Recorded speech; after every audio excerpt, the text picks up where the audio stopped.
Let's put our hands together and pay respect to the triple gem.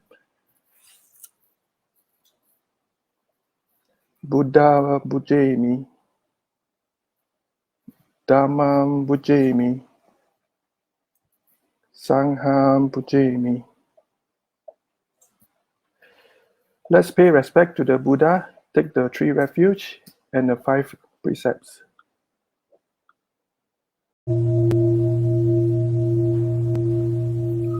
Andamayang Buddhassa Bhagavatu Pubbha Bhaganamakarang Karumasi Namo Tassa Bhagavato Arahato Samma Sambuddhassa Namo Tassa Bhagavato Arahato Samma Sambuddhassa Namo Tassa Bhagavato Arahato Samma Sambuddhassa.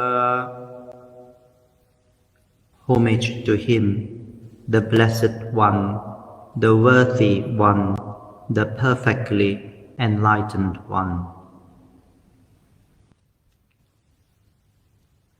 Andamayang tisaranagamana pathang karumasi Buddhang saranang gacchami Dhammang saranang gacchami Sanghang saranang gacchami Dutiyang pi Buddhang saranang gacchami Dutiyang pi Dhammang saranang gacchami Dutiyang pi Sanghang saranang gacchami Tatiyang pi Buddhang saranang gacchami Tatiyang pi Dhammang saranang gacchami Tatiyang pi Sanghang saranang gacchami. I go to the Buddha for refuge. I go to the Dhamma for refuge. I go to the Sangha for refuge. For the second time, I go to the Buddha, Dhamma, and Sangha for refuge. For the third time, I go to the Buddha, Dhamma, and Sangha for refuge. Andamayang Panca Sikkhapada Pathang Karumasi Panatipata Veramani Sikkhapadang Sammadiyami Adinnādāna Veramani Sikkhapadang sammadiyami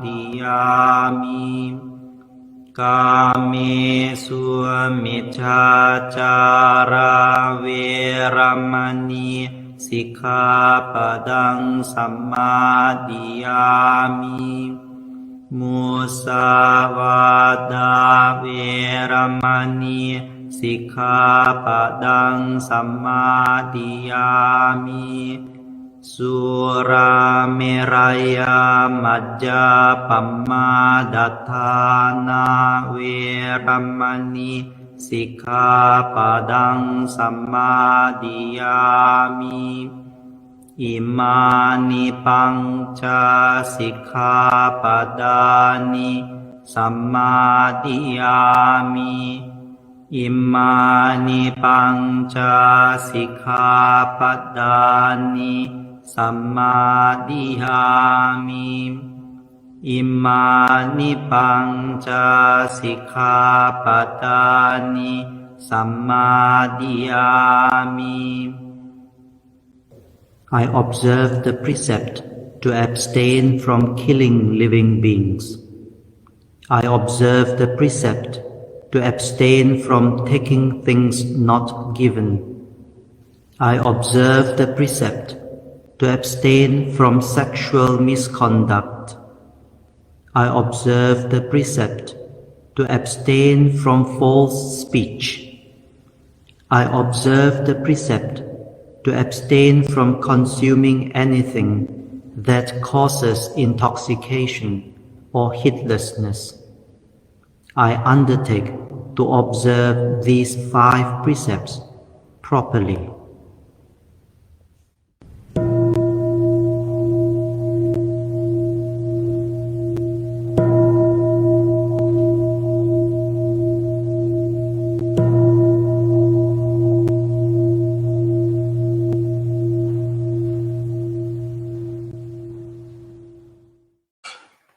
Good morning and welcome. Today we are fortunate enough to have Brother Billy as our speaker. Brother Billy Tan is a retired business development consultant, certified as Master Practitioner of Neuro-Linguistic Programming, NLP, clinical hypnotherapist, laughter yoga teacher, and laughter ambassador.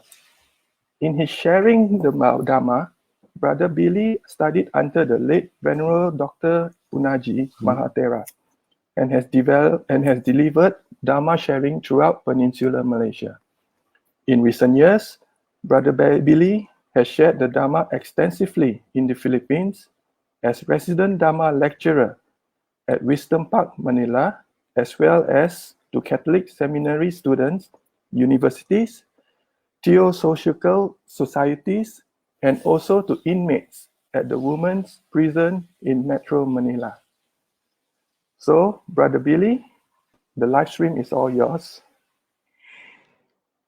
Thank you, brother, for the very fine introduction. Thank you so much. So let's begin with today's sharing. Okay. Now, I would like to share with you this link. You can now download the PowerPoint slides for today's presentation so that you can follow along. So just feel free to download the slides anytime, and then you can follow along with today's presentation.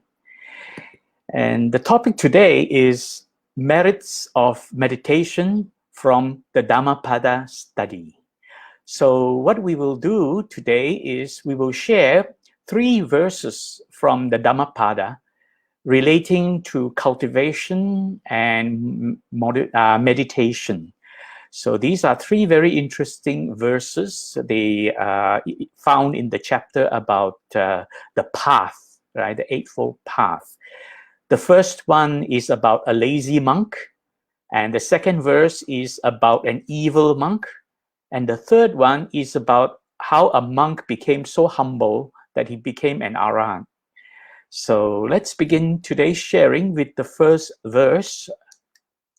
It's verse number 280. This is the first. This is verse 280, found in chapter 20 of the Dhammapada, and in the chapter called the Path, Magga Vaga. And basically, this is what the Buddha stated. Right? It says, "The idler who does not exert himself when he should, who, though young and strong, is full of sloth, with a mind full of vain thoughts, such an indolent man does not find the path to wisdom." So he spoke this with reference to a lazy monk. Now, let me go through the story before we go into the details about this verse. And this is the background story where the Buddha spoke this verse with reference to a monk by the name of Tissa, who was very lazy. And Buddha spoke this when they were all residing at the Jetavana monastery. At one time, there were many young men who were admitted into the Sangha together by the Buddha. So amongst them is this monk Tissa, this young monk Tissa. So there were many of them. So the Buddha started training them, and during the course of their training, the Buddha gave them instructions on meditation. After receiving a meditation topic from the Buddha, that means the Buddha gave them instructions on what to meditate on. So after receiving this meditation topic from the Buddha, all of them were told to go to the forest. So all the new monks, except monk Tissa, went into the forest to practice the meditation. The reason they had to go to the forest is so that they do not get distracted by worldly distractions in the temple, all right, or in the monastery, so that no disciples will come and disturb them or anything. So they can all meditate in seclusion. So all of them went, but Tissa decided not to go. He just hung around the monastery. So he stayed behind to relax in the comfort of the monastery. So easy, you know, you don't have to work very hard. Just sweep the floor, do some chores, and get your meals. And, you know, so easy. So that's what Tissa did. Very lazy. He didn't want to do the meditation. So those monks were meditating very ardently. So the new monks practiced zealously and vigilantly in the forest. And after some time, actually, they all became arahant because the Buddha was guiding them all along, right? The Buddha was giving them instructions and guiding them all along. So eventually, after some time, they attained the arahantship and became arahants.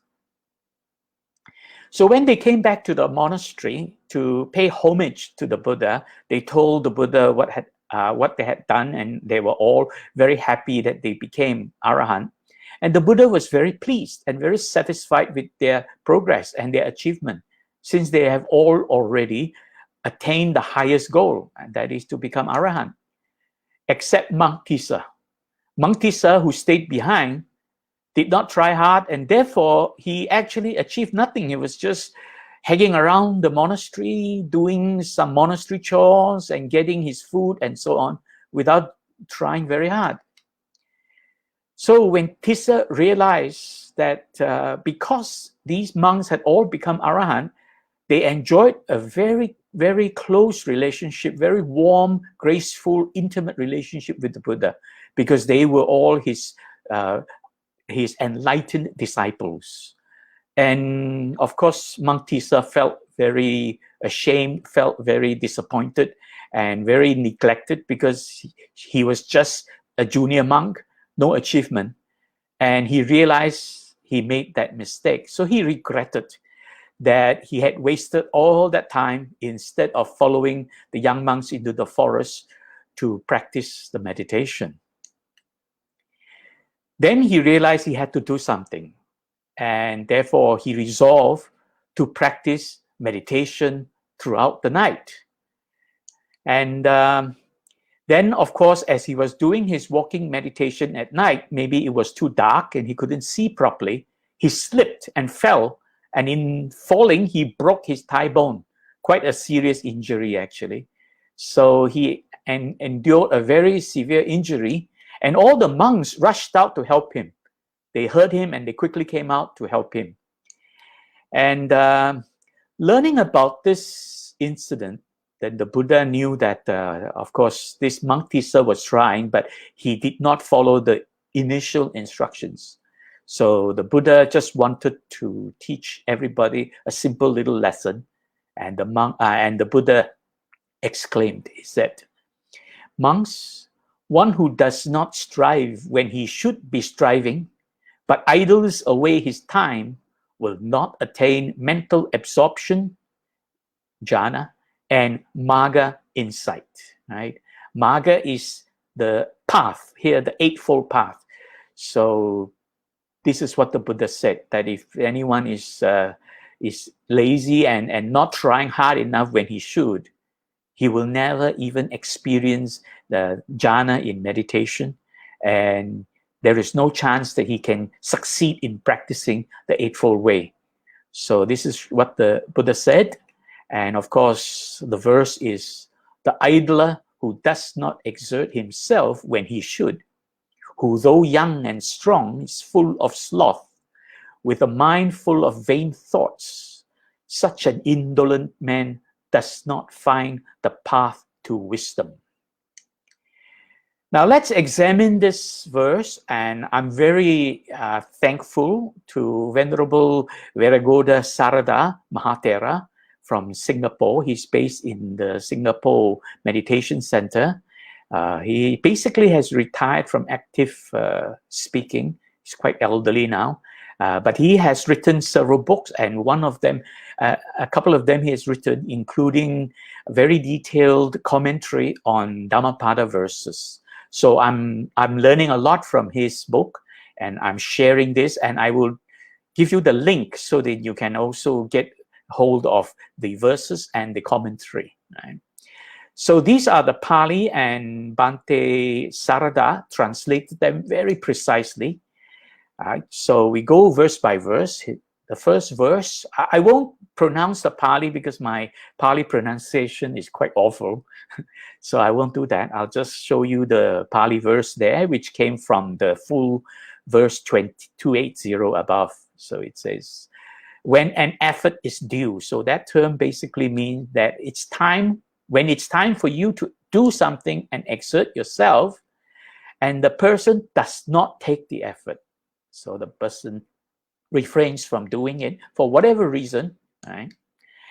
And even though that person is young, and even though that person is strong, so, and that person is lethargic and lazy. That means not really doing very much, and lazing around, relaxing, wasting his time away.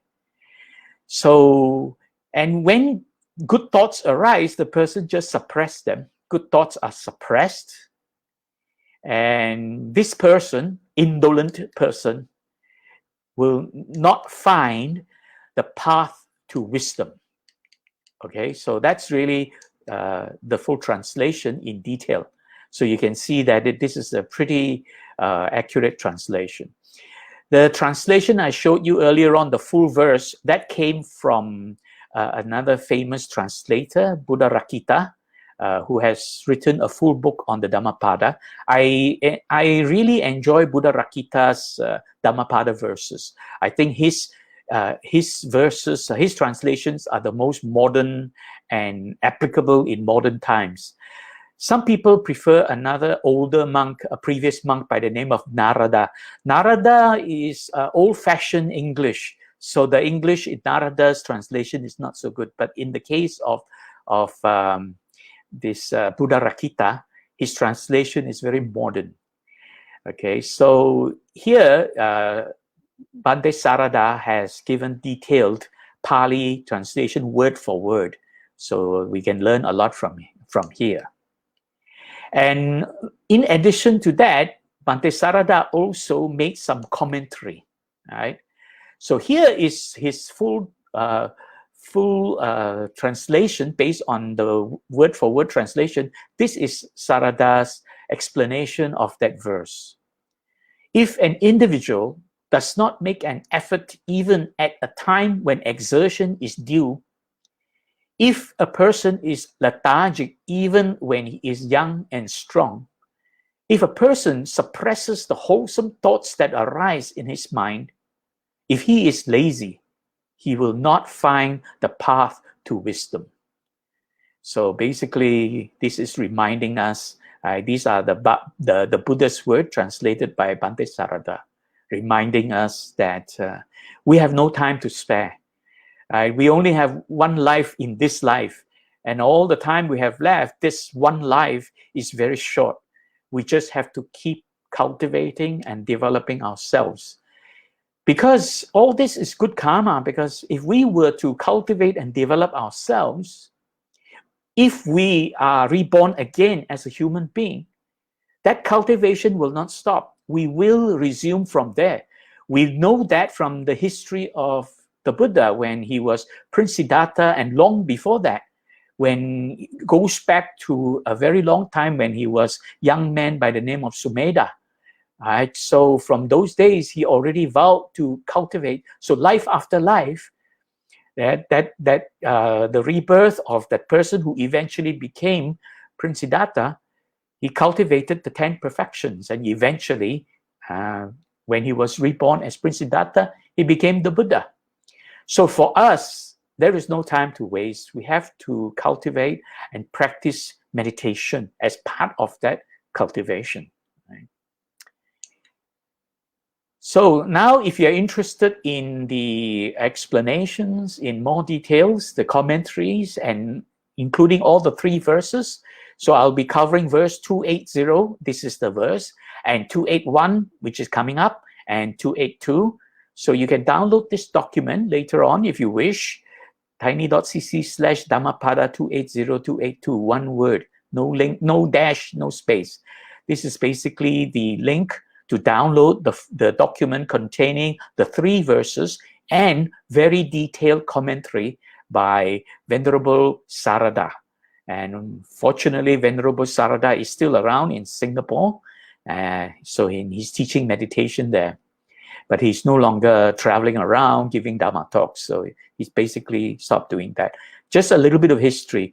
Venerable Sarada was actually, as a young monk, was based in Mahindarama Temple in Penang in the 70s when he was a young monk. And there he was there for maybe 15 to 20 years, long time, as one of the teachers at Mahindarama Temple in Penang when he was a young monk. Then subsequently, he went to Singapore and founded that meditation center where he is based now.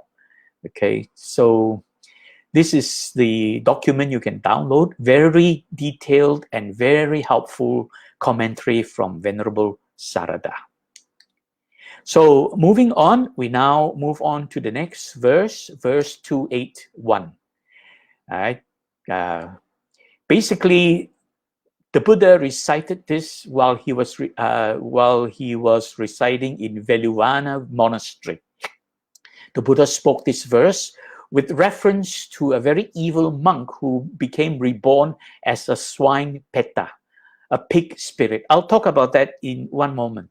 So this is basically what the Buddha recited with reference to this pig spirit, swine peta. Right? Okay, so the Buddha said, "Let a man be watchful of speech, well controlled in mind, and not commit evil in bodily action.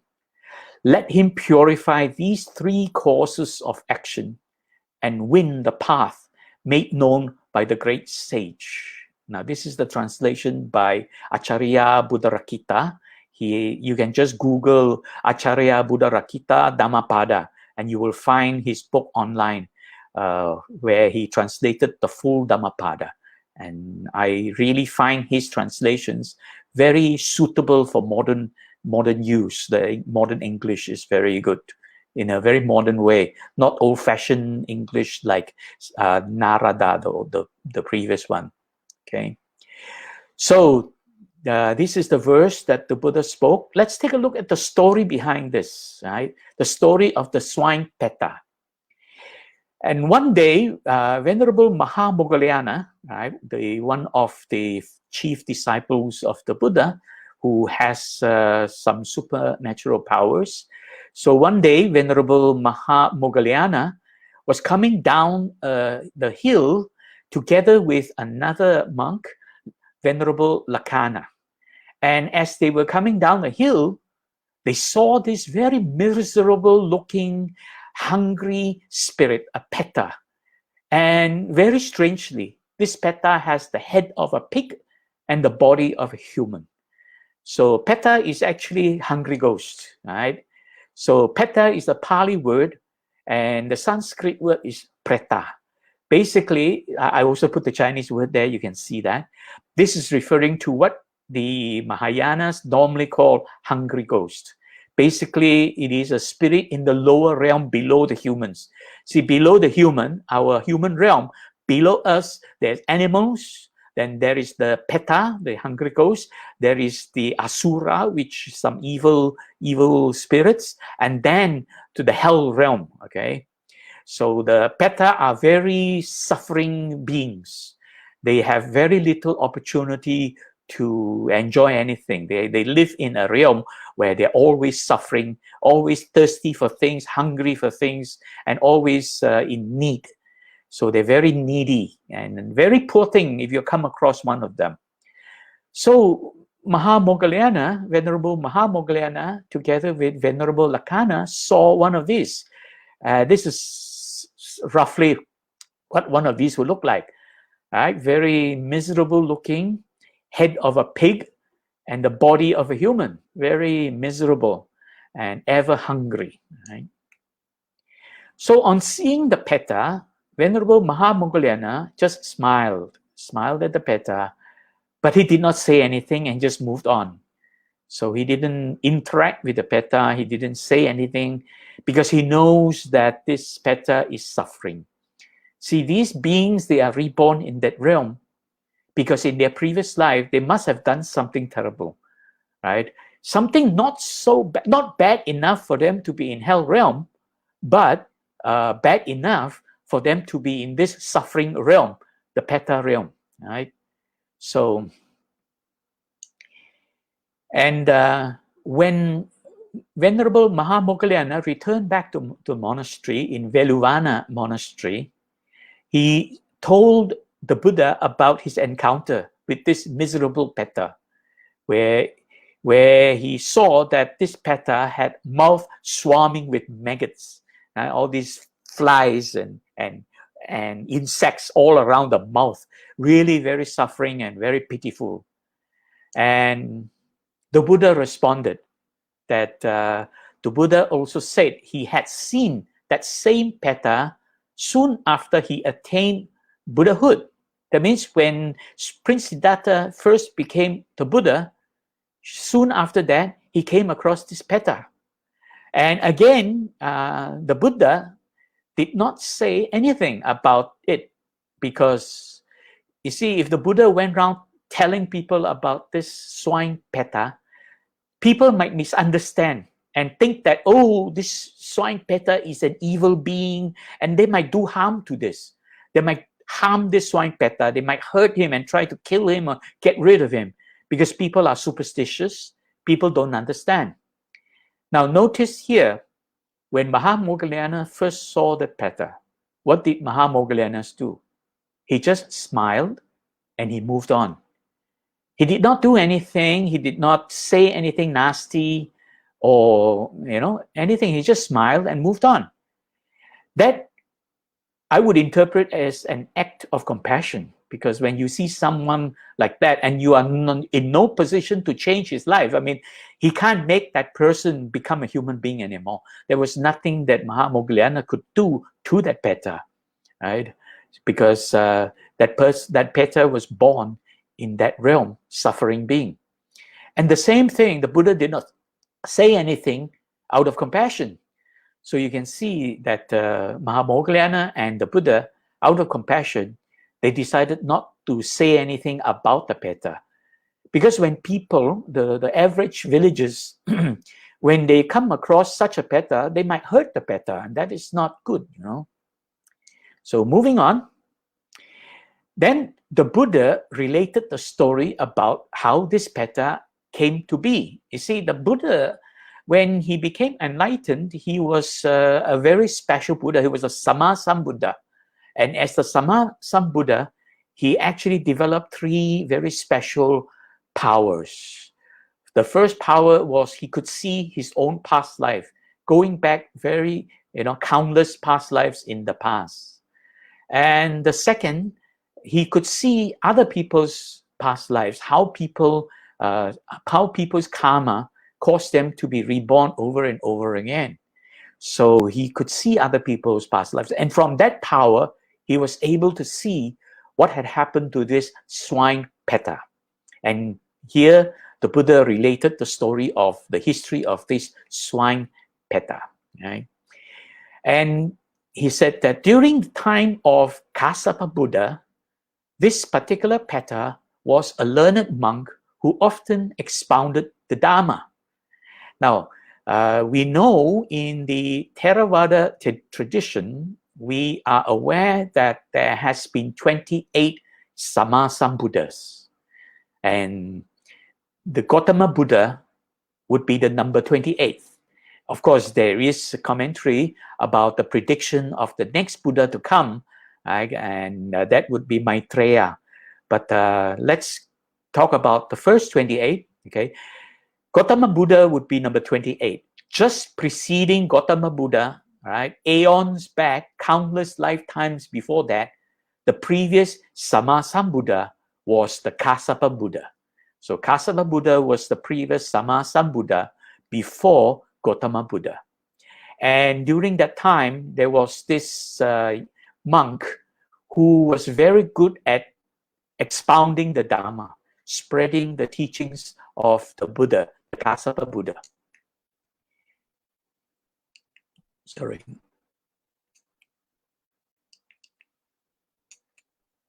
There's something, okay. Sorry, something wrong with my PowerPoint. Just give me a second to fix this. My PowerPoint is not moving.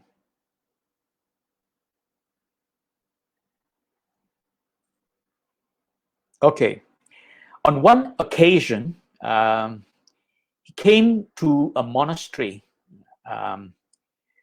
So this monk who eventually became the Swampeta, he was a young monk, or rather a monk who was able to expound the Dhamma. So he was traveling around, and one day he came upon a small monastery, very small little temple, where there were only 2 monks living in that temple. And when he was in that temple, he started to expound the Dhamma, to teach the Dhamma, to teach people meditation. So he was a teacher at that temple when there were 2 other monks.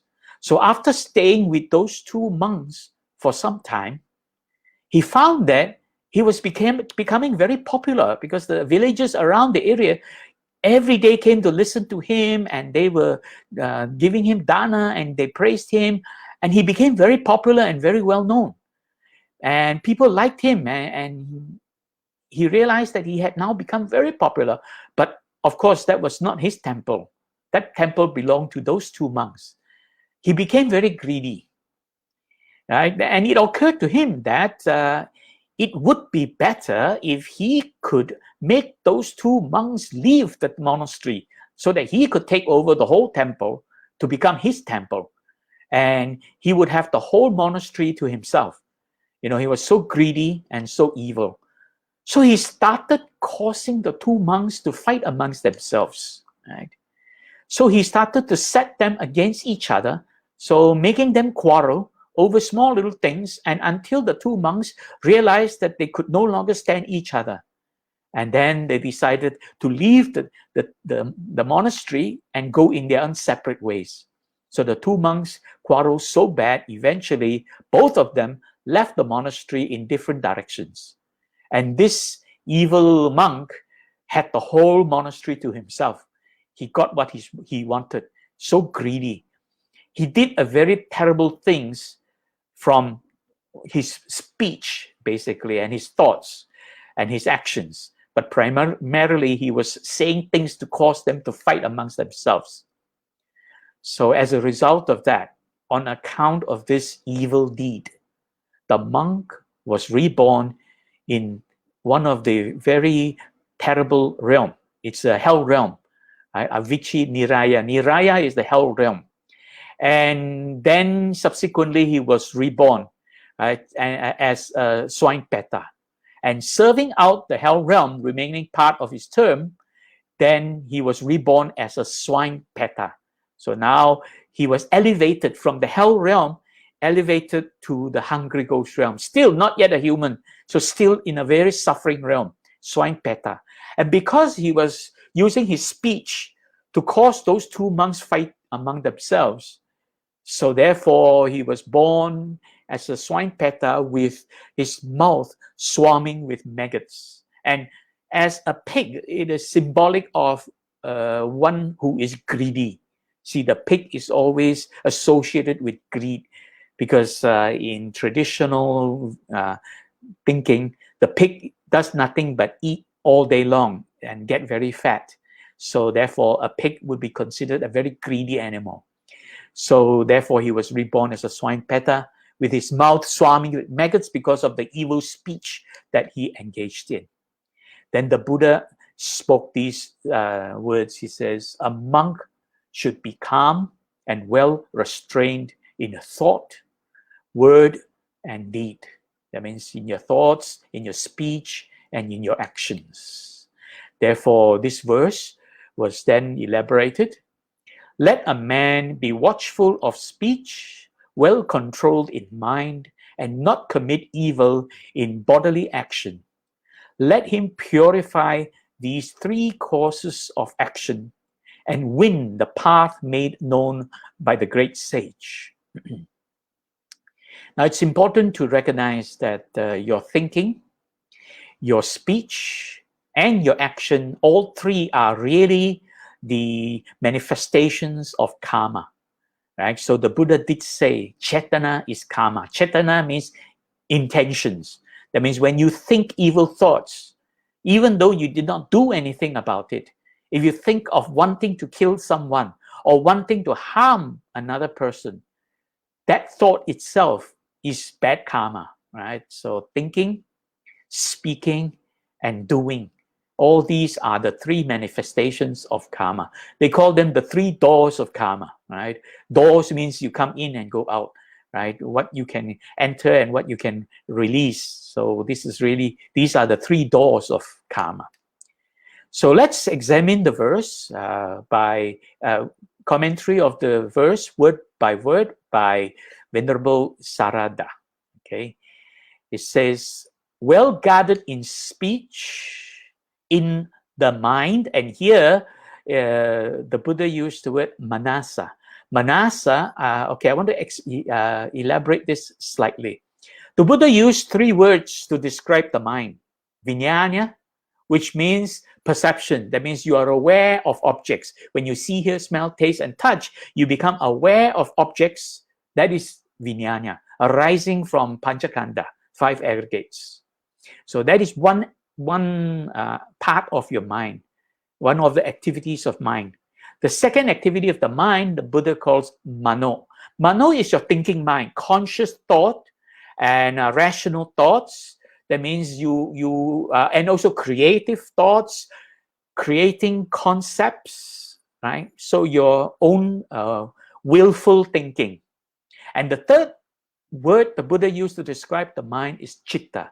Chitta refers to the emotional mind. This is the mind that is unconscious.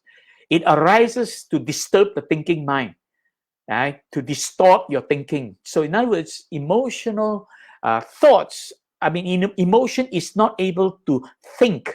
Emotion can only feel, and this emotion reacts to feelings. And this emotion, you have no control. When it arises, it causes trouble. That's why meditation helps you tame your emotion. That's what meditation can do, is tame the emotion so the emotion does not disturb your thinking mind. So mano is the thinking mind. And here the Buddha used the word mano to refer to the thinking mind, manasa. Okay, just sidetrack a little bit. Now, animals, traditionally, I'm talking about historically, not in modern science. Historically, people consider animal as non-thinking. An animal cannot think, right? That's what people used to say.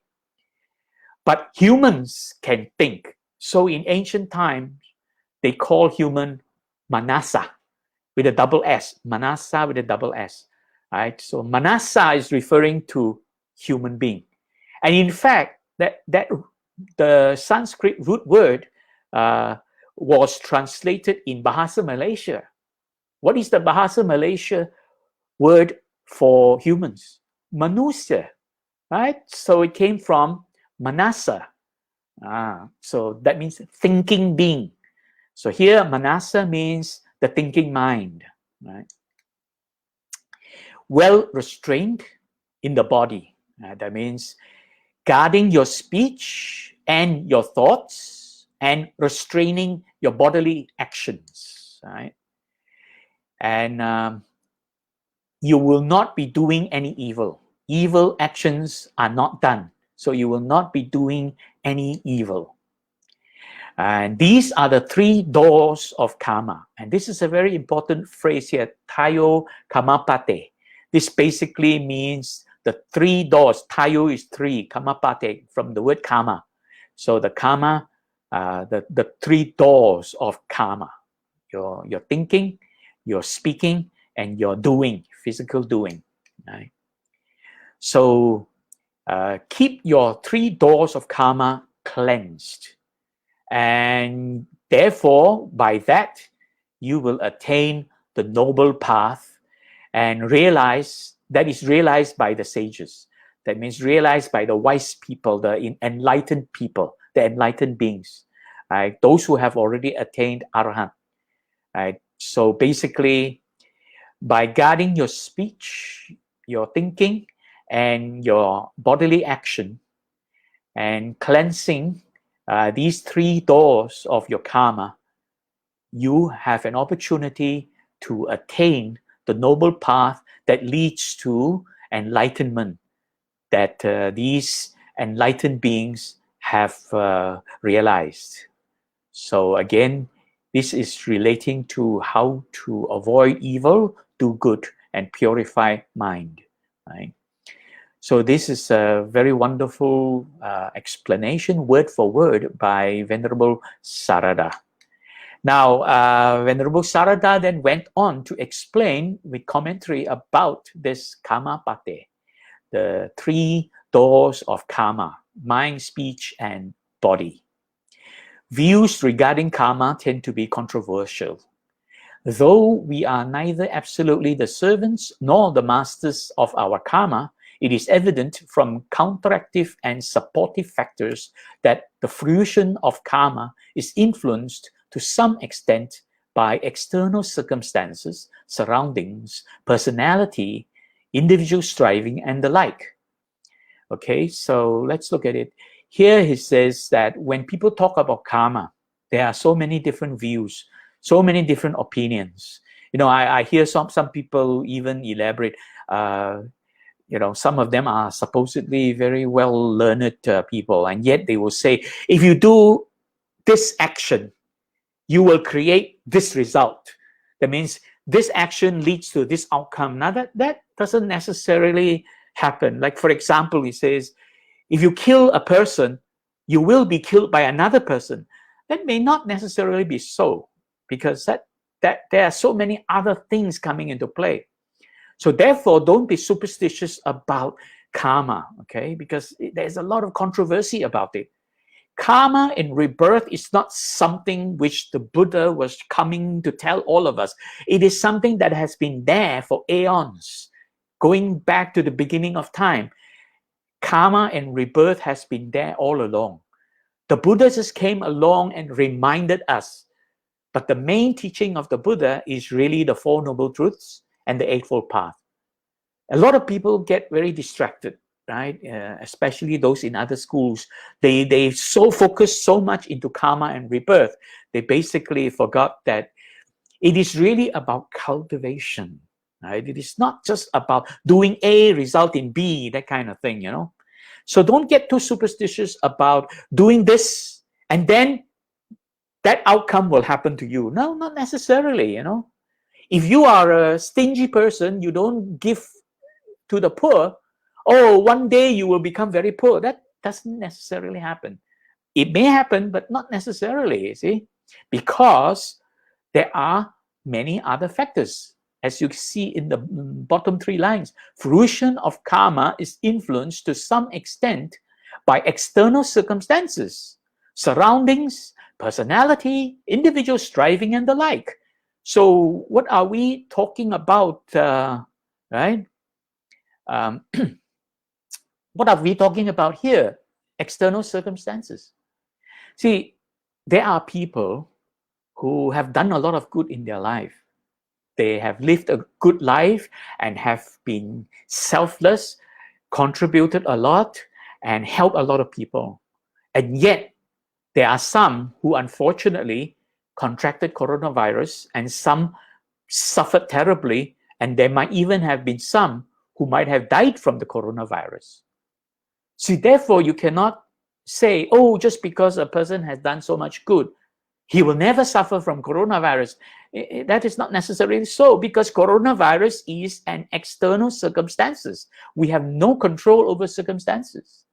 And this is why Venerable Sarada, as you can see in the second and third line here, though we are neither absolutely the servants nor the masters of our karma, right? Here, Venerable Sarada warned us, we are not servants of our karma.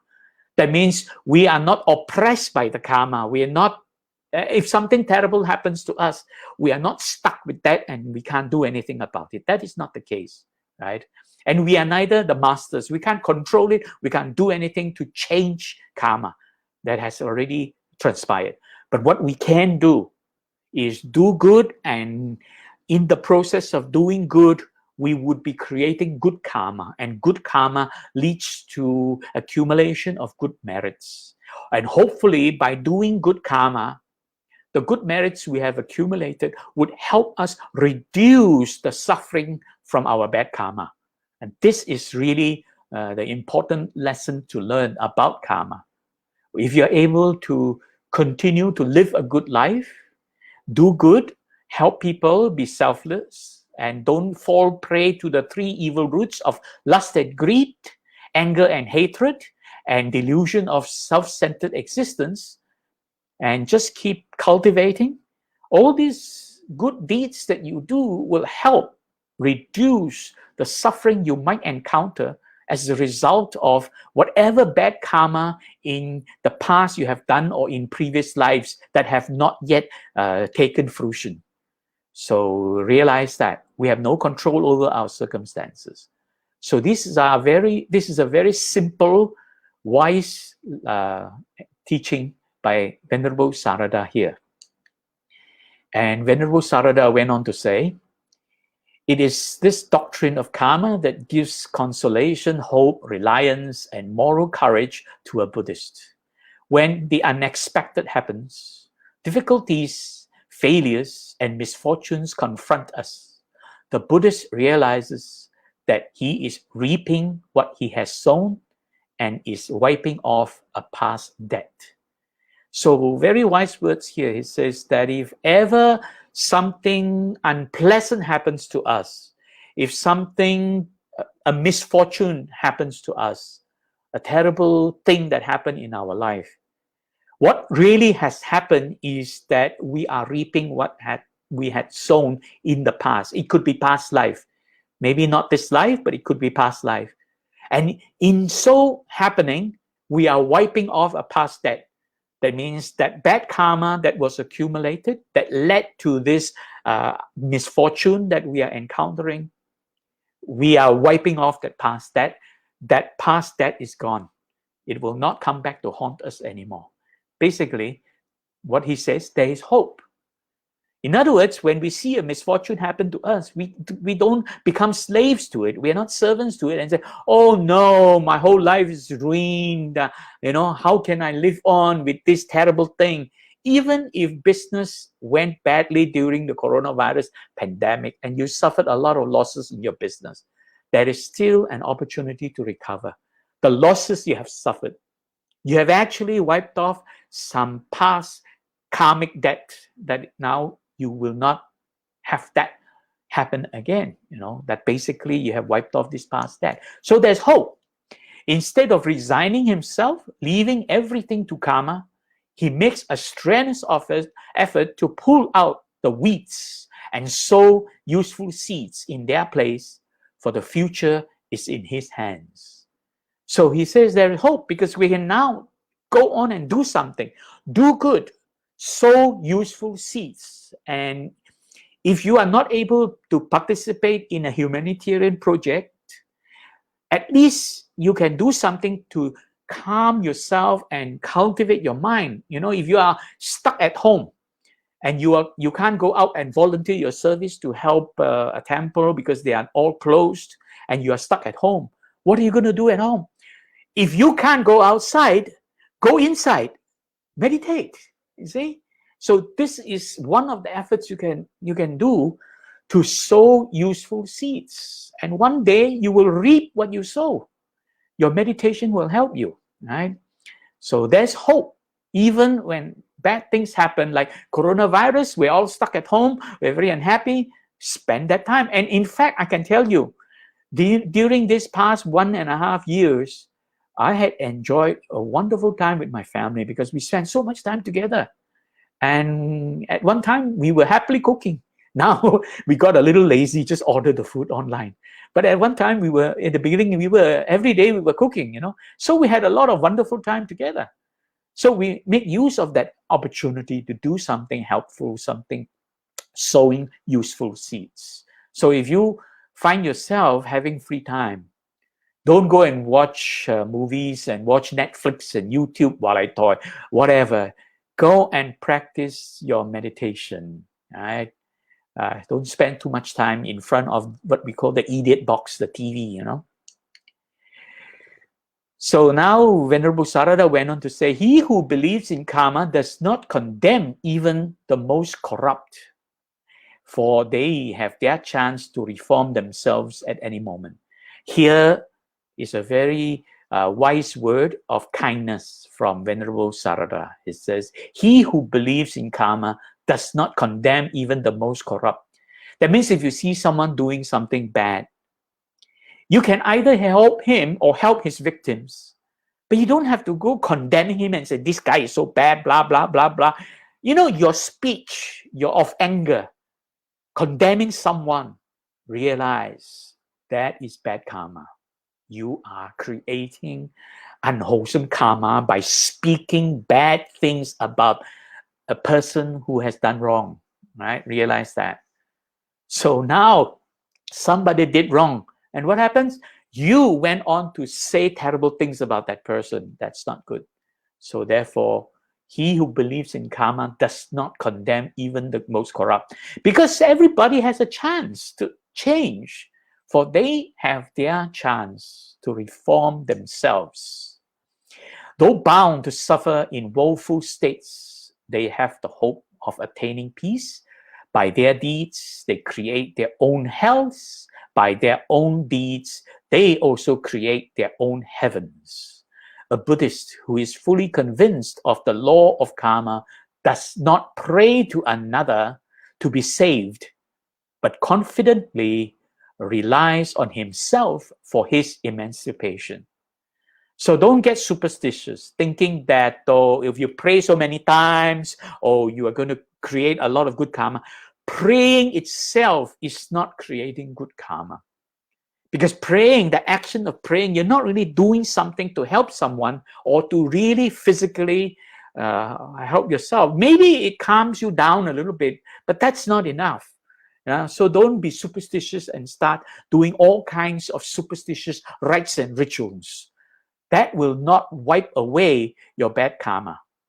Right? Nothing can wipe away your bad karma. The only thing you can do is to do good, create good karma, and reduce whatever suffering and misfortunes that may take place as a result of fruition of bad karma. Okay, so that ends verse 281. We come to the final verse, 282. While residing at the Jetavana monastery, the Buddha spoke this verse with reference to Venerable Potila. Venerable Potila started off a little bit lazy or conceited, actually, but then he eventually humbled himself and became an arahant. Amazing. So let's listen to the verse first. And here is the verse that basically expound on the merits of meditation. Wisdom springs from meditation. Without meditation, wisdom wanes.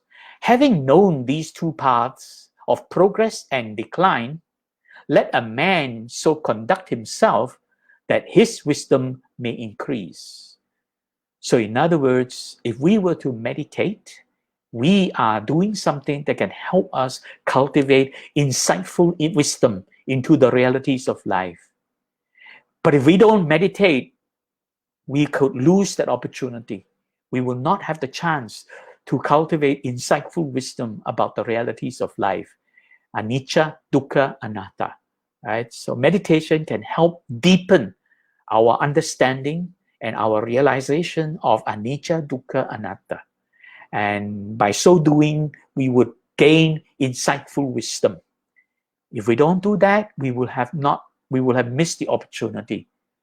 Knowing that there is the opportunity of progress, but there is also the misfortune of decline, we must be wise. We must realize if you can choose to benefit, or you can choose to lose it, decline, what would you choose?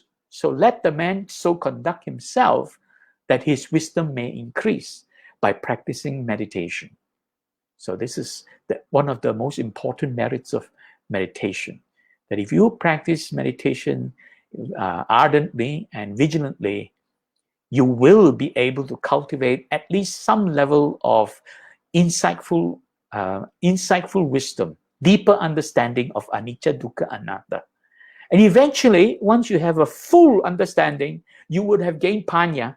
With panya, you would become liberated, emancipated, vimutti, and then you become an arahant. And that might happen some lifetimes down the road, maybe not right away. So this is a very helpful verse. Let's take a look at the story behind it. This is the story about the way to increase wisdom. Potila, a monk, a senior monk actually, very well versed in all the teachings of the Buddha, very well versed in the Pitaka, right? And he was also a Dhamma teacher, teaching to many young monks. So Potila was very good at theory, explaining, right, to the young monks. But because he knew the Pitaka, he became very conceited. He thought, oh, I know more than you. I know every sutra. I know exactly what they all mean. Well, he only knew it theoretically. He doesn't practice it. The Buddha knew his weakness and wanted him to mend his ways, to put him on the right path. So the Buddha realized this man, even though he knows everything that the Buddha taught and able to recite it and teach the young monks, he himself doesn't practice it. He's very conceited, right? And so whenever Potila came to the Buddha and paid obeisance, the Buddha actually gave him, referred to him as useless Potila.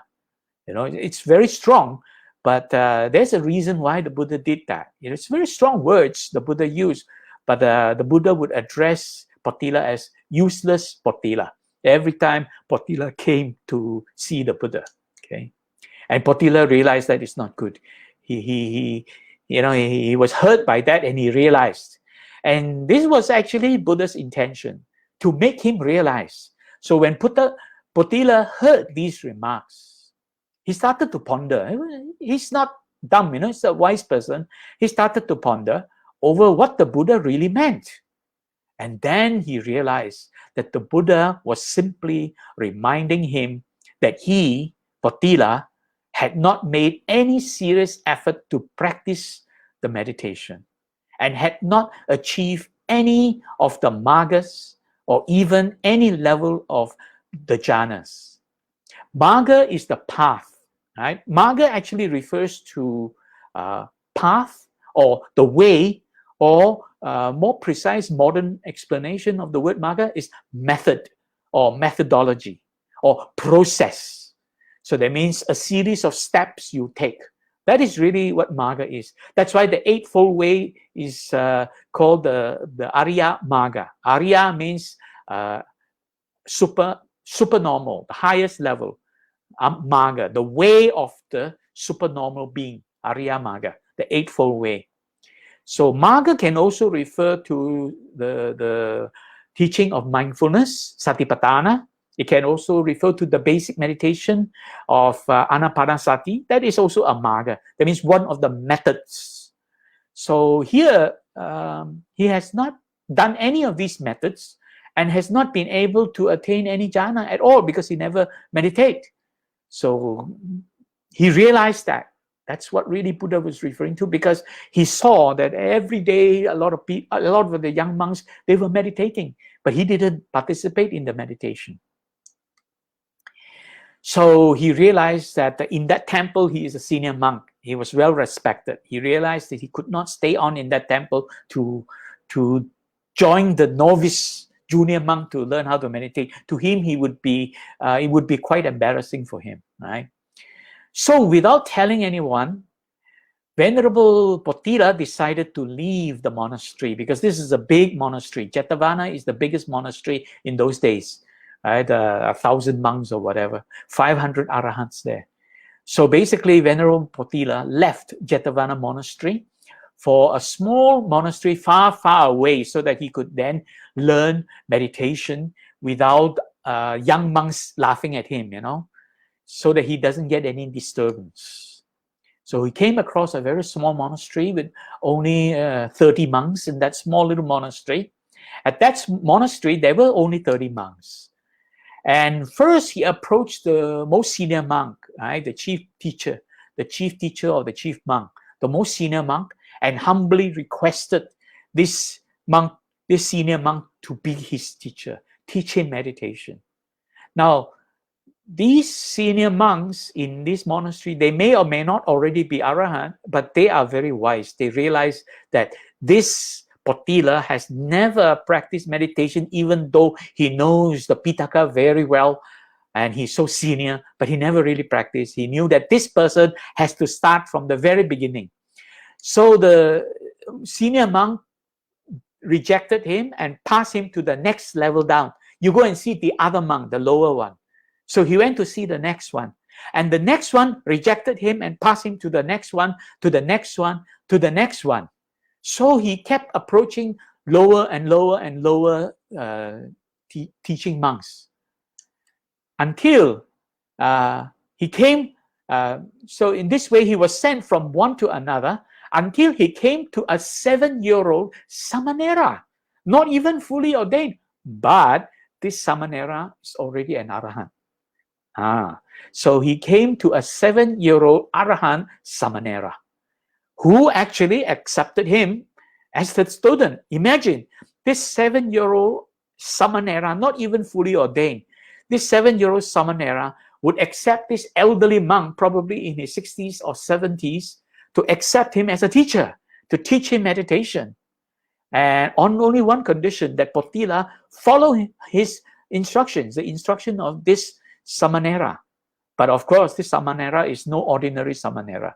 He is an Arahant, already enlightened, although not fully ordained. So Potila had no choice, had to humble himself.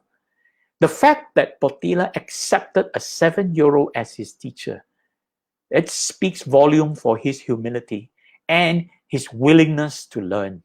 How many people would do that? If you were in your 60s and your 70s and you have been regarded as a highly learned, highly knowledgeable teacher, would you become a student of a 7-year-old Samanera? Right? He did that, so humble. So as instructed by the Arahant Samanera, Venerable Potila kept his mind firmly fixed on the true nature of the body. So he first meditated on the body, and then he meditated on other things, other objects of meditation. So he actually practiced and followed the instructions very closely. Potila was very ardent and vigilant in his meditation. So he followed every instruction from his 7-year-old teacher. And the Buddha has this vision. He can see, even far, far away, he could see what's happening to Potila. Because the Buddha, of course, was very concerned for Potila. So from time to time would check on Potila. And now he saw that Potila was trying very hard. So the Buddha saw Potila in his vision, and through his supernormal power, right, projected himself into Potila's mind, made Potila feel his presence and encouraged him and inspired Potila to remain steadfast and ardent. That means keep going, don't give up. So Potila saw Buddha in his mind and realized and felt motivated, felt inspired, right? And felt encouraged that now he wants to try harder. So he worked very hard. And after some time and much dedicated practice, Venerable Potila eventually attained arahantship.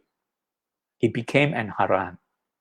So this is the story of Venerable Potila, who started off as an elderly, well-learned, conceited monk who never practiced meditation, eventually becoming the student of a 7-year-old Samanera, working very hard, and finally becoming enlightened as an Arahant himself. He has attained the most highest and most supreme goal of Nibbana. Okay? Therefore, the Buddha recited this verse: wisdom springs from meditation. Without meditation, wisdom wanes. Having known these two paths of progress and decline, let a man so conduct himself that his wisdom may increase. Now let's quickly look through the translation. The word yoga, yoga does not specifically refer to the process of meditation, but in this context, now yoga is contextual. In this context, right, the Buddha was referring to meditation, because the yogi is a person who practices meditation. Right? So the yoga is the practice, whatever the practice is.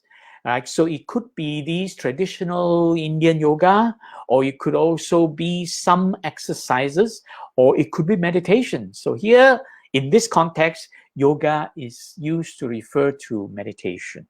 Yoga, right, most certainly will help you raise your wisdom. Refined wisdom arises by practicing yoga.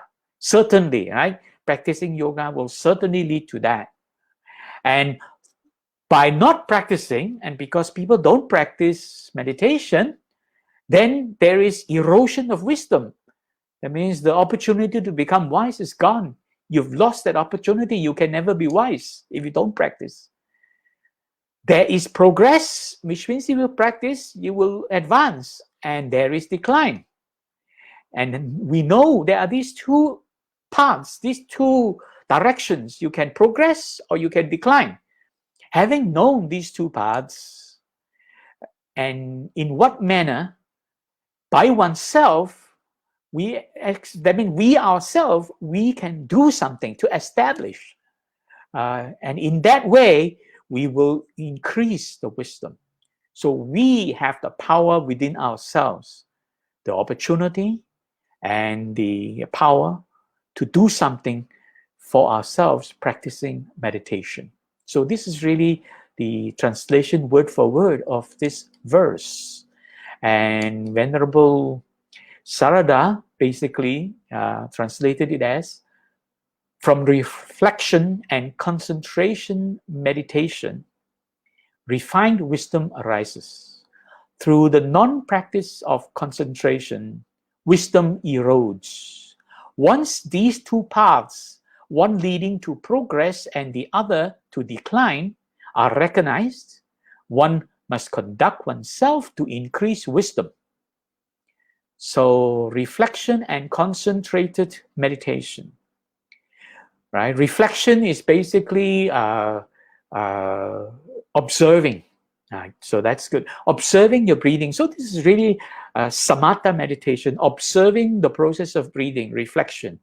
And there are also other forms of samatha meditation, anusati, that means reflecting on things, buddhanusati, reflecting on the Buddha, dhammanusati, reflecting on the Dhamma. Right? Sanghanusati, right? Reflecting on the community of Sangha. So these are all reflection meditation, samatha meditation. Concentrated meditation actually refers to vipassana. So basically, these two types of meditation are available to us. And by doing so, refined wisdom arises. And if you don't practice, then wisdom erodes. And we know that there are these two outcomes. So we really have to try hard and do for ourselves. Right? Now, let us listen to a chant of verse 280 to 282 by Venerable Indaratana. Many of you, I think you know him.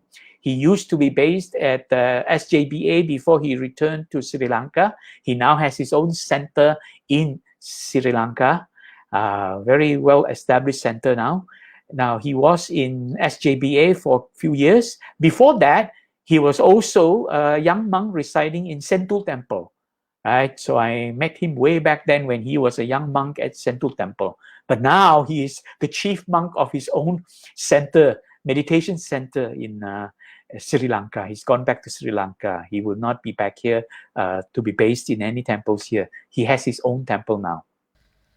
Uddhāna kālam hi anuntahāno Yuva bali ālasyaṃ upīto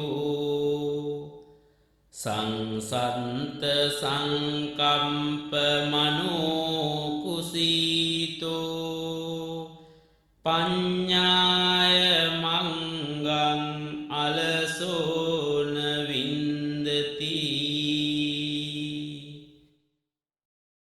Vācānurakkhī manasā susaṅgūto Kāyena ca akusalaṃ na kairā Iti tayo kamma pati visuddhayi Ārādhayi mangaṃ isimpa veditaṃ Yoga vijhāyati bhuri Ayoga bhuri saṅkayo Itaṃ dvidhā pataṃ ñanvā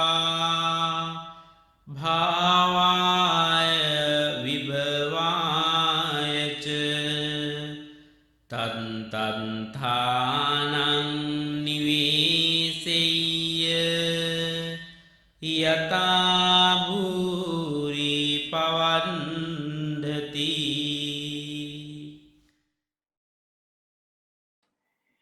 And I just want to share with you this statement by my teacher, Venerable Punaji. He stated that, now this word bhavana is often translated as meditation, and throughout the Pali Canon, the word bhavana is used to refer to the act of meditation or the practice of meditation.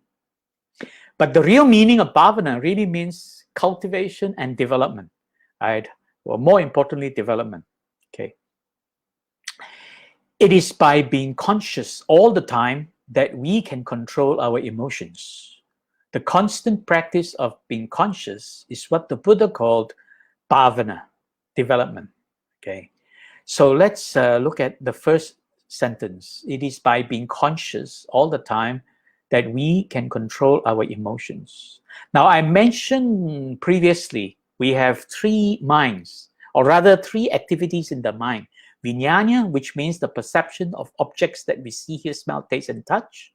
That arises with the Panchakanda, the five aggregates. And the second is the mano, the thinking mind. And this is the conscious mind. And then the third is chitta, the emotional mind, the emotions.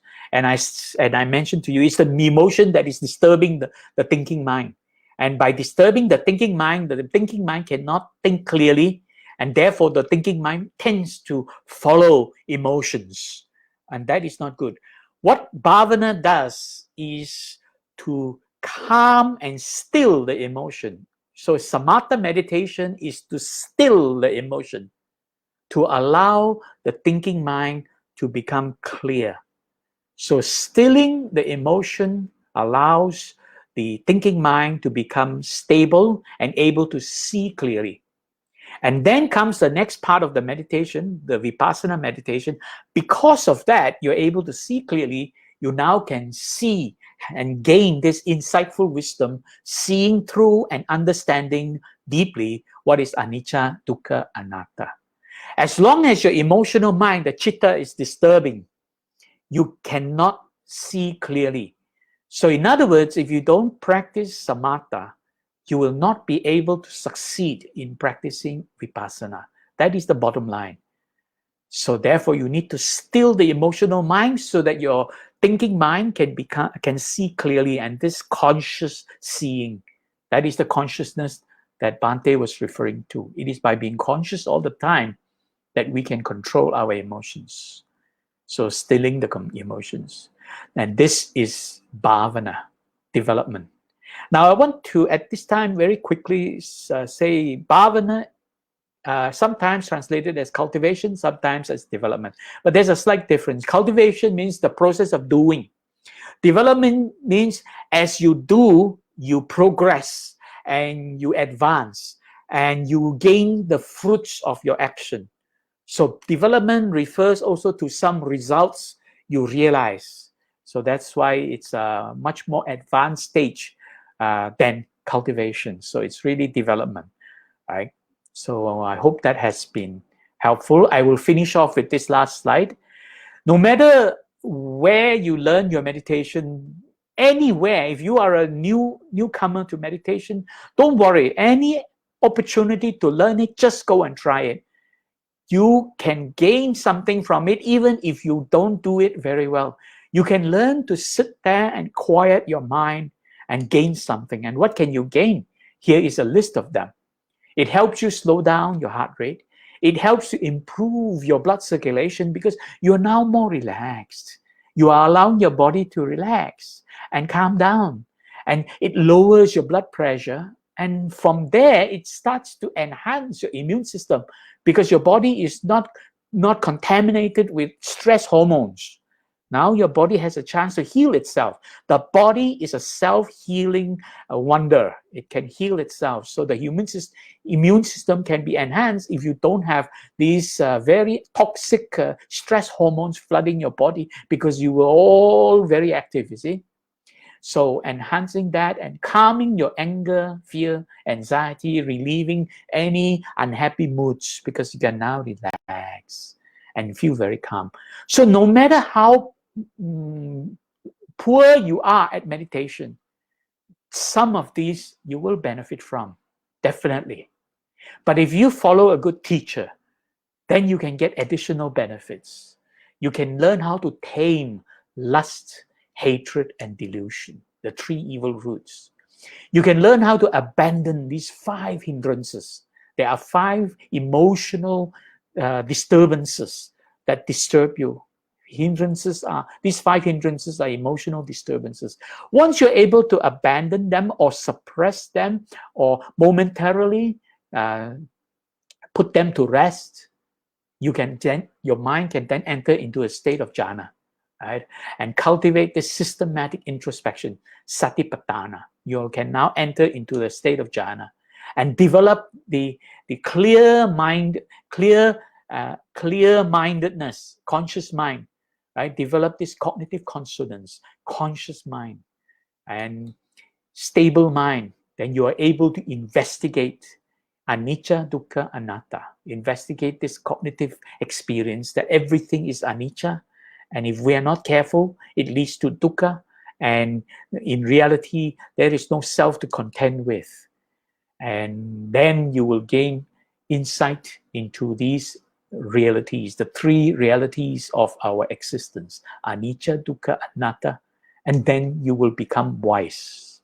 Full comprehension, insight, wisdom, panya, and learn how to free yourself from suffering, the deliverance from suffering, vimutti, liberation, emancipation, deliverance from suffering. And when you reach that state, you now are at the doorstep of Nibbana. You would next become enlightened. And with that, I end my presentation. Don't forget to download this link. This is the link that you can download the slides and also the commentary by Venerable Sarada. And hopefully now you have questions. And now I pass you back to our brother. Okay, brother, take it away with Q&A. We already have one question. Yes. Yeah.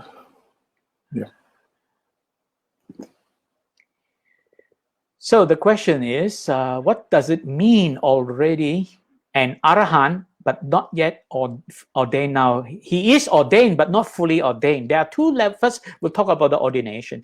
There are two levels of ordination in Theravada Buddhism. The first level is called samanera, or for a female, samaneri. Samanera means a novice monk, a junior monk. Junior not in terms of his development or cultivation, junior in terms of his age. And then the second level is full ordination. A fully ordained monk can then be considered as a fully, I don't know what's the Pali word for it, but anyway, the fully ordained monk can only be ordained at age 21.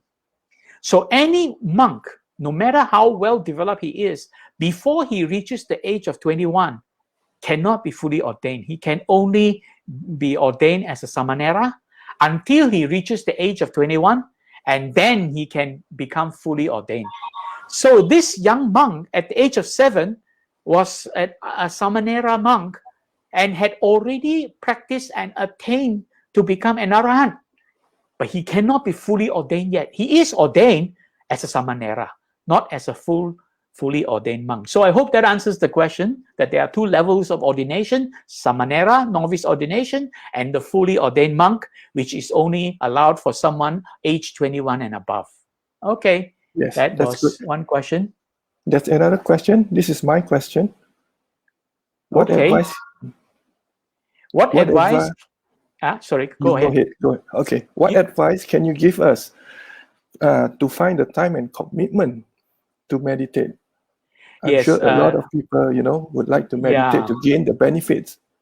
But okay, there how do you are do it? two parts of this question: time and commitment.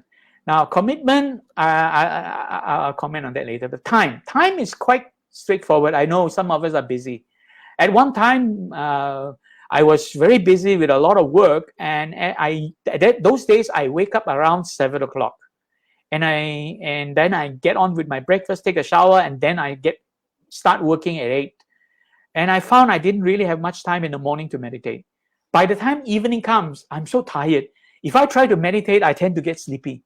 And I realized really the best time to meditate is early in the morning. And what did I do? I started waking up earlier.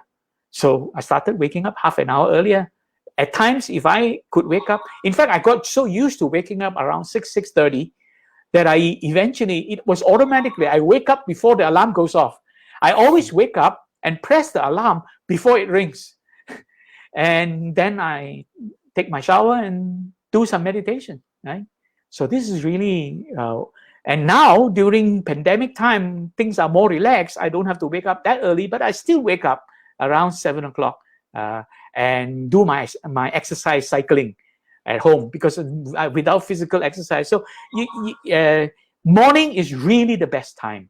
Wake up earlier, take half an hour earlier, get up and do it. So that is time.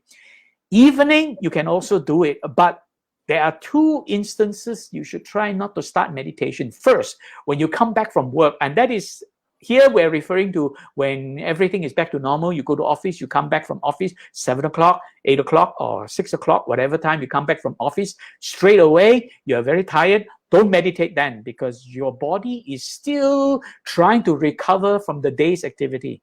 You try to meditate that, you will fall into sleepiness, sloth and torpor. The other instance that you shouldn't be meditating is after 2 hours after you have a meal. So after you had your dinner, you can't meditate at least 1 hour actually. Allow 1 hour for your digestion to settle before you meditate, because straight after your meal, and they say 30 minutes after your meal, you start to meditate, digestion is still going on. Because of digestion, it draws the energy from all over your body to support the activity of the digestion. And because of that, your brain will have very little energy, right? Therefore, you tend to get sleepy. Best is wait at least 1 to 2 hours after you have had your meal. And a good time to meditate is at the end of the day when you're about to retire, not when you're sleepy, but let's say you normally sleep at around 11 o'clock. Make it a point, 10:30, stop everything you do and do half an hour meditation. 11 o'clock, you can retire to bed. So this is how you can find time. There are also meditation practices. It's a bit short. Time is short. I can't teach you. But where you can actually do it while standing in the bus. I do LSD breathing. In fact, I'm going to be talking about this on Monday. If you come to my Facebook on Monday evening, I will be talking about this. Okay, so how you can actually do meditation while standing in the bus or the LRT or sitting in a taxi, things are moving, you can still meditate, right? So there are some practices you can do. So that's time. Commitment is up to you. I have given a sharing of 3 verses where there's a lot of information there. Whether you want to commit yourself, it's your decision. You can only help yourself. And those 3 verses are reminding us we can only help ourselves. No one can help us. So it's really up to you. Brother, I hope that answers your question. That's true. Thank you. Yes, it did. Thank you. We have another question. Sister Easy. What is the simplest way to cultivate wisdom in children? Okay, first I'd like to explain about the children's brain. The children's brain is not yet ready to cultivate wisdom. It's not to say they cannot be smart. Now, don't mix academic accomplishment with wisdom. Wisdom is a different ball game. And intelligence is another thing. So there are really 3 things. Academic prowess, which means the ability to study, remember what you study, and able to take tests and pass exams very well. A lot of children can do that beautifully. They can do that. Intelligence is the ability to figure things out, to solve problems. Well, some children can be very smart in school, but they can't even solve the simplest problem. Some can't even tie their own shoelace. So therefore, good in school and being intelligent are 2 different things. And then being intelligent, able to solve problems, and having wisdom, again, are 2 different things. Some people may know how to solve simple little problems and fix things, but when it comes to major decisions, they don't know how to think the right way to live their life and things like that. Children are not ready for that because of their brain. You see, the brain, when the brain first evolves as the child is born, the brain continues to evolve when the child is born. The brain begins to develop more and more into an emotional brain. And that emotional brain becomes very powerful by the time the person reaches puberty at teenage. And during that teenage, I think all parents with teenage children will know that teenagers are the hardest to control because their emotional brain are now really very powerful, and yet their thinking brain, the frontal lobe, is not yet fully developed. So they're still not able to be wise yet. So that emotional brain is so strong until 18, 19, and 20. From that age onwards, the thinking brain becomes fully developed. Some people develop earlier. By 17, 18, you will notice they become very wise. They can be wise. Some people take a bit of time. They may be in their 20s before they start showing wisdom. Sorry to say, there are some people, maybe one whole lifetime also can never be wise. Right? We've seen some people like that, right? Never learn how to be wise. So really, the child's brain is not yet ready to develop into that state of wisdom. What you need to do is to teach the child how to be calm, how to manage the emotion. That's it. That is wisdom in itself, the ability to manage wisdom. So that's the best you can do. Wisdom, the ability to choose right choices in life. They are not ready for that yet, for sure. Children, you can ask children, what do you want to do when you grow up? Oh, I want to be a pilot. Oh, I want to be an engineer. Right? There are even kids who say, oh, I want to sweep the streets, because they see sweeping the street, nothing to do. After sweeping, you sit down and enjoy under the tree. So you have to realize, allow them to grow up. And then in the process, important thing is to groom them to calm their emotion. That's it. That itself is wisdom. So perhaps that is the answer. The simplest way to cultivate wisdom in children is to teach them how not to allow emotions to take control of them. That's it. I hope that answers your question, sister. Yeah, I think so. Yeah. So I think that is the last question. Yeah. So Brother Billy, would you like to take the lead to share the merits we have acquired this morning? Okay, very good. So we have spent this last 1.5 hours together sharing the Buddha Dhamma and acquired good merits from this. We also realize around the world there are many people still suffering from the coronavirus pandemic, both in our country and all over the world. Millions of people still suffering. Let's now put our palms together and recite together to share our merits dedicated to them. Okay. We dedicate the merits we have acquired from sharing the Buddha Dhamma to all beings affected by the coronavirus pandemic around the world.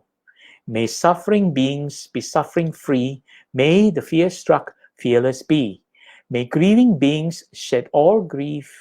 May all beings find peace and relief. By the grace of the merits we have acquired, may we never follow the foolish. May we follow only the wise until we attain the highest and most supreme bliss of Nibbana. Idang me nyatinang hotu, sukita hontu nyatayo. Idang me nyatinang hotu, sukita hontu nyatayo. Idang me nyatinang hotu, sukita hontu nyatayo. Sadhu, sadhu, sadhu. Thank you very much for joining us. I wish you all stay safe. May you all be well, comfortable, peaceful, and happy. Thank you very much. So, brother, all yours. Thank you. Thank you, Brother Billy. I think that's all we have for today. A big thank you to you, Brother Billy, and thank you to all who are here today. Take care and sadhu, sadhu, and sadhu.